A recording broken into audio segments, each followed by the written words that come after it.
Ang buod ng buhay ni Cardinal Luis Antonio Tagle. Siya ay ipinanganak, ika-21 ng Hunyo taong 1957 sa Manila, Pilipinas. Buong pangalan, Luis Antonio Gocom Tagle.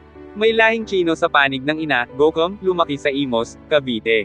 Nag-aral ng seminaryo, sa San Jose Seminary, Quezon City. Pinasinayaan bilang pari noong ika-27 ng Pebrero taong 1982 para sa Diocese of Imos. Mga gawain bilang pari, Professor at Spiritual Director sa San Carlos Seminary.